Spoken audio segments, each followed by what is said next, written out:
pagi anak-anak kelas 7. Bagaimana kabarnya? Alhamdulillah baik, Bu. Alhamdulillah baik. Alhamdulillah. Sudah sarapan semuanya? Belum, sudah. Sudah mandi? Sudah. Oh, alhamdulillah, keren sekali itu sudah mandi itu. Berarti sudah siap untuk belajar. Nanti setelah IPA kan bahasa Inggris. Bahasa Inggrisnya UTS toh? Iya kayaknya. Oh, ya udah. Berarti IPA-nya minggu depan saja. Hari ini kita membahas Bentar. Hari ini kita akan membahas tentang kisi-kisi UTS minggu depan. Jadi tadi kan ada yang tanya tuh, Irfan, kamu tanya kan, UTS-nya kapan Bu? UTS-nya minggu depan, hari Senin jam 7.30. Waktunya sesuai dengan jadwal, jadi 1,5 jam UTS-nya. Bu, tak kiranya 2 minggu, Bu. Dari Bentar, tanggal bentar, 15. suaranya. Bentar. Gimana, Dimas? Saya kiranya dari tanggal 15 sampai 26. Ya, saya persiapan dari sekarang. Iya, betul. Kaget.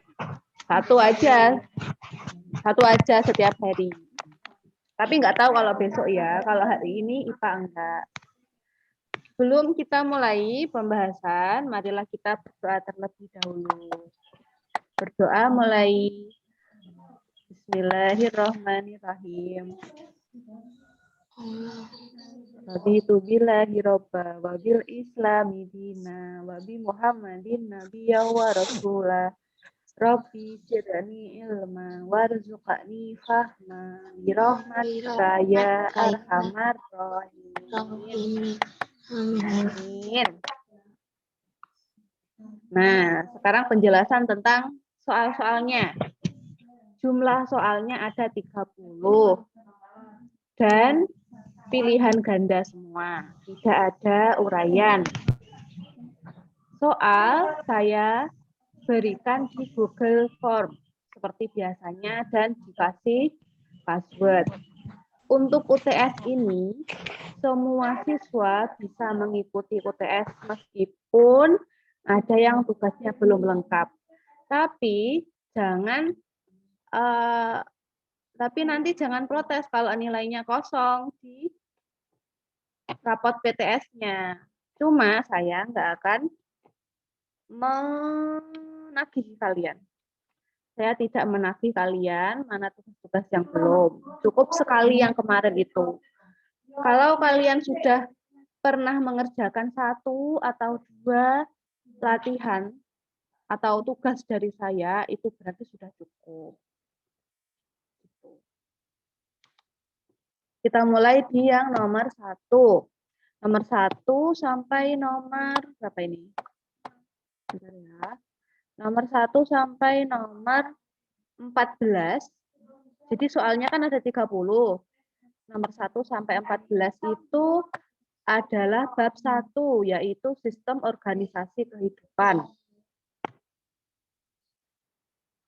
Untuk nomor 1-nya yaitu melengkapi hierarki biologi sistem organisasi kehidupan berdasarkan bagan. Jadi nanti itu ada bagan. Bagan tuh yang kayak gimana? Bagan tuh yang kayak gini. Misalnya, bentar. Bagan tuh ada kotak-kotak, kotak, kemudian ada tanda panah, kotak lagi. Kemudian ada tanda panah lagi. Ini namanya bagan. Nah, hierarki biologi sistem organisasi kehidupan berdasarkan bagan itu maksudnya, jadi sistem organisasi kehidupan itu kalau dari yang paling sederhana sampai yang paling rumit atau yang paling kecil sampai yang paling besar itu adalah sel. Jadi di sini nanti isinya adalah sel yang pertama. Sel, terus habis itu adalah jaringan.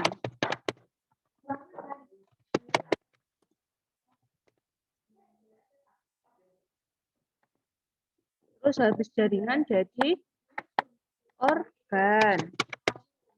Dan seterusnya sampai ke organisme. Jadi setelah organ ini apa? Terus apa lagi? Setelah itu sampai ke organisme. Jadi sistem organisasi kehidupan itu hierarkinya dari yang paling rendah sampai yang paling sederhana, dari yang paling rendah sampai yang paling besar, atau dari yang paling sederhana sampai yang paling rumit adalah dari sel sampai organisme. Nah, sekarang yang nomor 2. Mengkategorikan sel hewan dan sel tumbuhan berdasarkan karakteristik yang disediakan di dalam tabel. Jadi nanti ada tabel nih, ada tabel. Ini misalkan tabel. Tabel perbedaan antara sel hewan dan sel tumbuhan. Jadi di sini sel hewannya, di sini hewan. Terus yang sebelahnya sel tumbuhan. Nah, kalian wajib mencari apa sih perbedaan antara sel hewan dan sel tumbuhan. Perbedaan ini sudah saya berikan dulu materinya di PPT, bab sistem organisasi kehidupan. Dan juga ada di buku paket kelas 7 yang ini juga ada di sini. Silakan dicari, dibaca lagi bukunya. Nah, sekarang kita lanjut ke nomor 3. Nomor 3 menjelaskan fungsi salah satu organel sel. Organel sel itu ada banyak sekali. Ada, bentar ya Anggun, ada dinding sel, kemudian ada nukleus, ada mitokondria, ada kloroplas miliknya tumbuhan, ada lisosom miliknya hewan, ada badan Golgi, ada retikulum endoplasma, ada lagi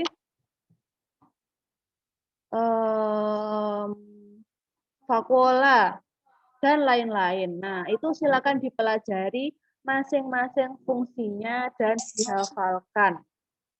Dah, itu penjelasan dari nomor 1 sampai 3. Tadi ada yang tanya, Anggun tanya apa Anggun? Kamu kenapa raise hand? Mengangkat tangan kenapa? Kepencet, Bu. Oh, kepencet. Terus apa lagi? Ada yang tanya lagi deh kayaknya. Nggak ada ya? Kita lanjut aja ya. Sekarang ke nomor 4. Menentukan jenis organel sel dan fungsinya berdasarkan gambar sel yang diberikan. Ini di soal nomor 4 itu nanti akan ada gambar sel. Bisa sel hewan atau sel tumbuhan. Jadi ini misalnya sel nih yang saya lingkari ini. Terus ada nukleus di dalamnya. Kemudian ada beberapa organel yang lain. Tolong jangan dicoret, saya aja yang nyoret. Nah, ini contohnya organel-organel. Nah, di sini nomor 4 itu kalian diminta untuk menentukan jenis organel yang ditunjuk berdasarkan nomor dan juga fungsinya. Jadi misalnya nih, yang nomor 2, mitokondria. Mitokondria itu fungsinya apa? Nah, di situ kalian disuruh mencari fungsinya mitokondria.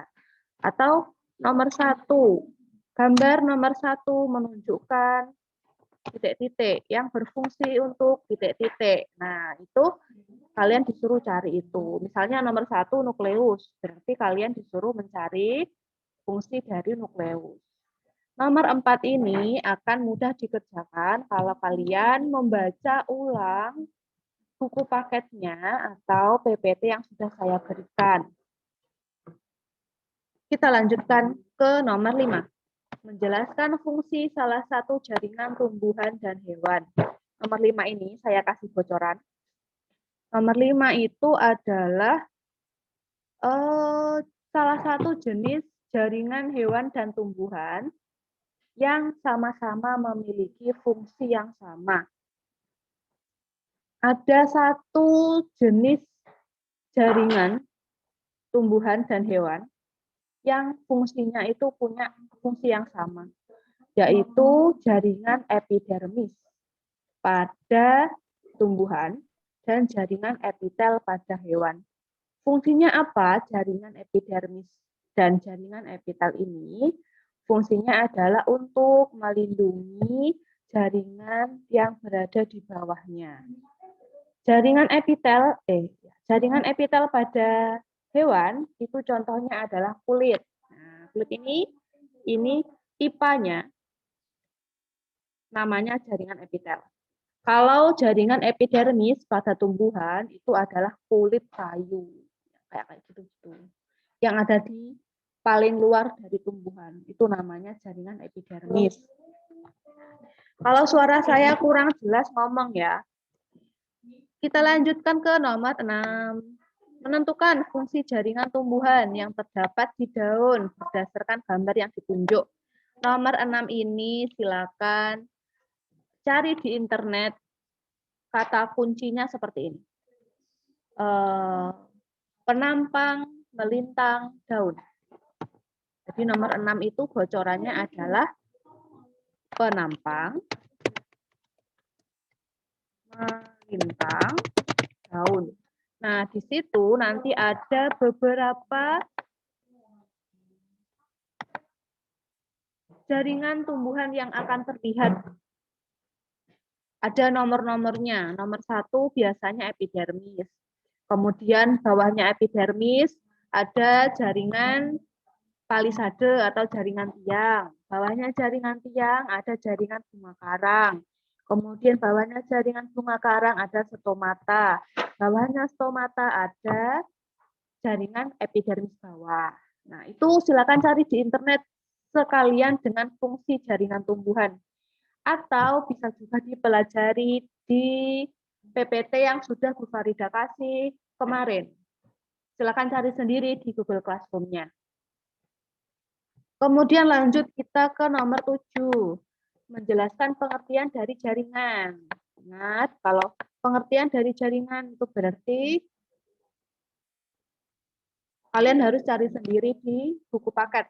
Apa sih pengertian dari jaringan itu? Kasihan Saidah sampai keluar masuk. Kita lanjutkan ke nomor 8. Menjelaskan perbedaan struktur otot lurik dan struktur otot polos.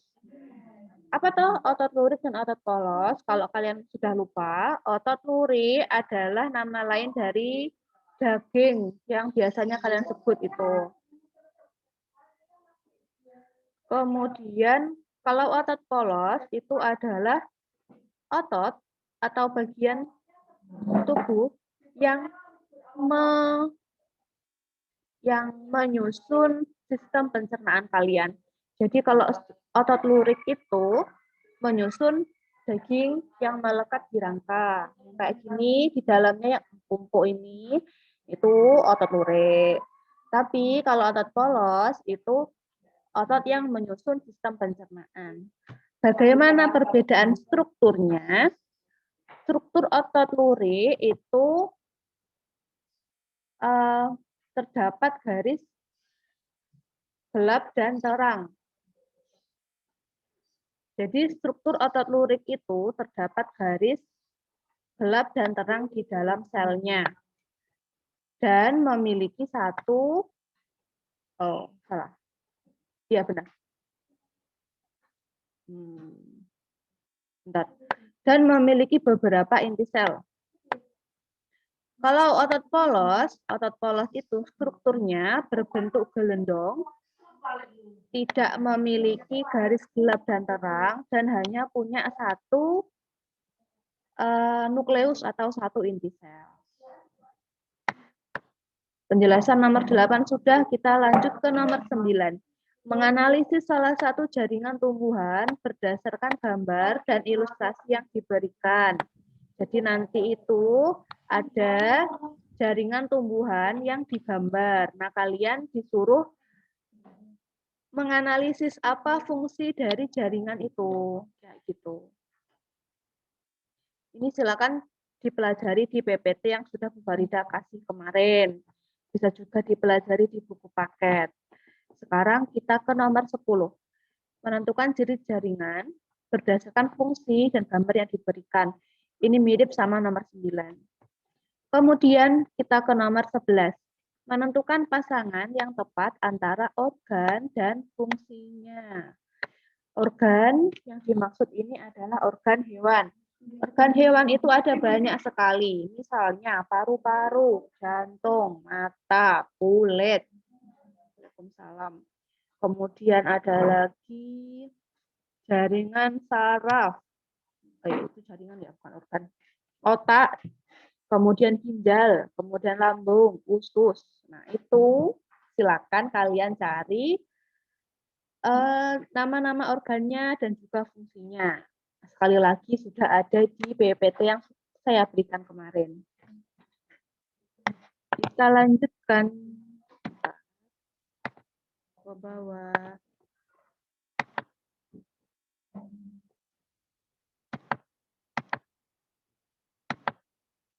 Kita lanjutkan ke nomor 12. Menentukan fungsi suatu sistem organ berdasarkan jenis organ penyusunnya. Di nomor 12 ini ada ilustrasi seperti ini. Ini hanya contoh soal ya. Diberikan jaring organ-organ seperti paru-paru, hidung, trakea, bronkus, kayak gitu. Nah, fungsi dari sistem organ yang penyusunnya seperti itu adalah fungsinya menyerap oksigen dan mengeluarkan karbon dioksida. Ada juga contoh soal yang seperti ini. Diberikan organ, lambung, usus, anus, usus halus, usus besar, hati. Apakah fungsi dari sistem organ tersebut? Fungsinya adalah mencerna makanan. Nah, jadi tugas kalian di nomor 12 ini, kalian diminta untuk menentukan fungsi suatu sistem organ berdasarkan jenis organ yang ditulis. Kemudian kita lanjut ke nomor 13, menentukan organ reproduksi tumbuhan berdasarkan beberapa organ yang disediakan. Organ reproduksi tumbuhan itu ada 2. Kalau tumbuhan betina itu adalah putik, kalau tumbuhan jantan itu adalah benang sari.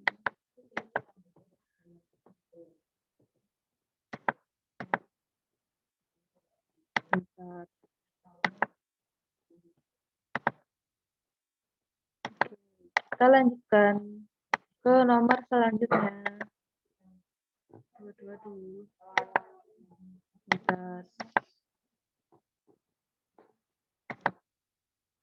Kemudian kita ke nomor 14. Nomor 14 sampai nomor 23 itu adalah bab ekosistem. Untuk yang nomor 14, menganalisis komponen abiotik suatu ekosistem berdasarkan data komponen penyusun akuarium. Jadi nanti ada data komponen penyusun akuarium seperti air, batu, pasir, kemudian sinar matahari juga bisa, ada ikan, ada tumbuhan, kemudian ada katak, ada udang misalnya. Nah, kalian disuruh mencari yang mana toh komponen abiotiknya dari akuarium tersebut. Abiotik itu adalah komponen yang tidak hidup. Jadi benda-benda mati seperti batu, pasir, air, dan lain sebagainya. Kalau biotik itu adalah komponen yang hidup. Contohnya seperti tumbuhan air, ikan, dan lain sebagainya. Kayak gitu. Kemudian nomor 15, menganalisis jumlah populasi berdasarkan data penelitian suatu ekosistem. Populasi adalah apa populasi itu? Kumpulan dari satu organisme sejenis. Jadi lebih dari satu itu artinya ada 2, ada 3, ada 4, kayak gitu. Kalau cuma satu saja sudah nggak bisa. Dan sejenis, misalnya 2 pohon pisang. 2 ekor ayam, 3 ekor kambing, kayak gitu. Kalau 2 ekor ayam dan kucing, itu sudah bukan populasi, tapi komunitas. Kita lanjutkan ke nomor 16. Menganalisis makhluk hidup yang berperan sebagai konsumen. Jadi makhluk hidup itu ada yang berperan sebagai produsen, ada yang berperan sebagai konsumen. Kalau yang produsen itu berarti menghasilkan makanannya sendiri. Contohnya adalah tumbuhan hijau. Kalau konsumen berarti dia memakan hewan dan tumbuhan lain. Contohnya konsumen tingkat 1 itu seperti kambing. Kalau konsumen tingkat 2 dan selanjutnya seperti ular. Nah itu kalian disuruh menganalisis makhluk hidup apa saja yang jadi konsumen berdasarkan data pengamatan. Jadi nanti disediakan data 1, 2, 3, 4, 5 sampai banyak. Itu kalian disuruh mencari yang mana konsumennya. Kita lanjutkan ke nomor 17. Menganalisis jenis interaksi yang terjadi antar dua hewan berdasarkan gambar yang disediakan. Jenis interaksi antara kedua hewan itu ada banyak, contohnya interaksi netral, kompetisi, kemudian apa tuh? Simbiosis.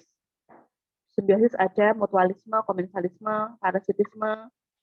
Kemudian ada juga predasi.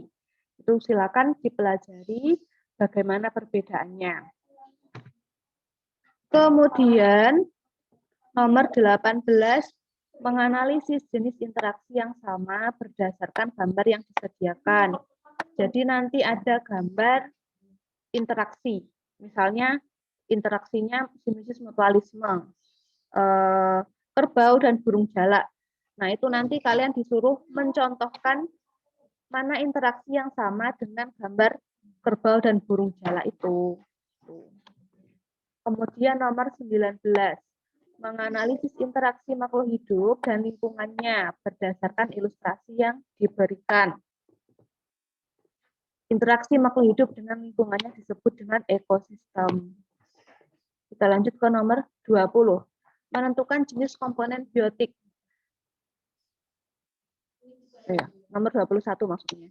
Menentukan jenis komponen biotik dalam ekosistem. Berarti ini komponen yang hidup dalam ekosistem. Oke. Kita lanjutkan ke nomor 22 dan 23. Menganalisis dampak berkurangnya salah satu komponen dalam jaring-jaring makanan berdasarkan gambar yang disediakan. Jadi nanti ada gambar jaring-jaring makanan.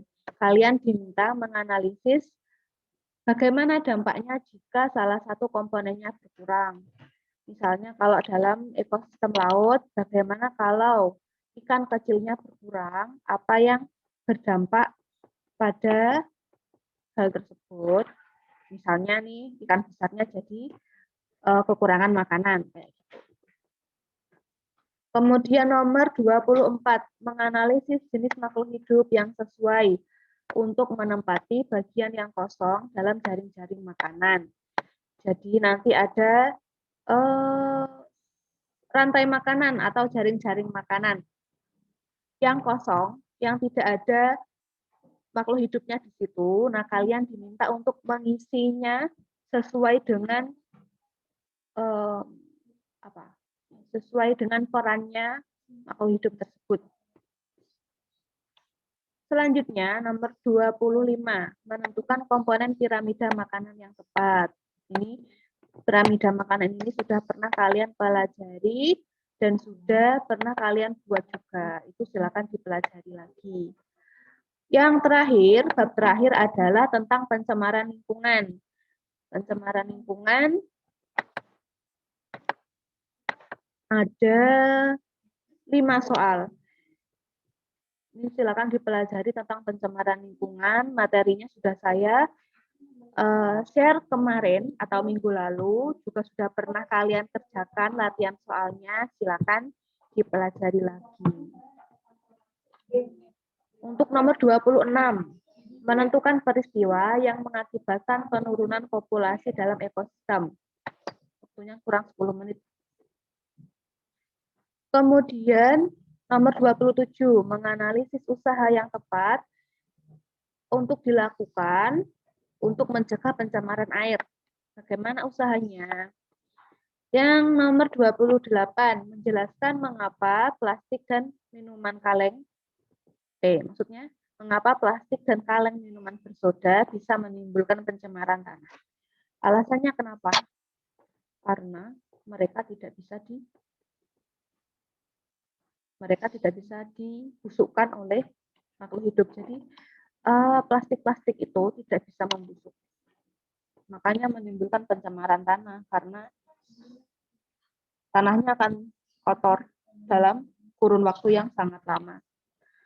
Nomor 29, menyebutkan polutan yang dapat menyebabkan pencemaran udara.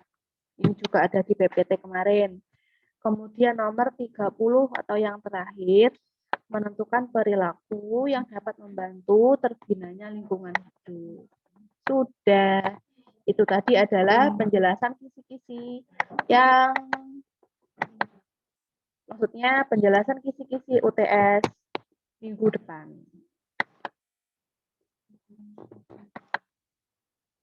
Kenapa raise hand lagi? Oh, kepencet. Adakah pertanyaan? Silakan kalau mau bertanya. Saya Bu. Oh, oke. Mas. Saya masih bingung Bu. Sebenarnya tuh PTS-nya tanggal berapa sih Bu? Apa minggu depan atau sekarang Bu? Sekarang, dari mulai tanggal ini sampai tanggal 26 kan? Kan yang PTS nggak cuma IPA saja. Saya guru IPA memilih minggu depan. Kalau guru lain, ya terserah beliau-beliaunya. Kalau saya memilihnya minggu depan. Paham?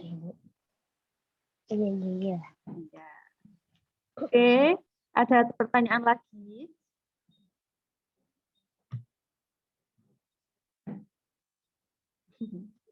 Dah, kalau tidak ada pertanyaan, kita akhiri pertemuan hari ini.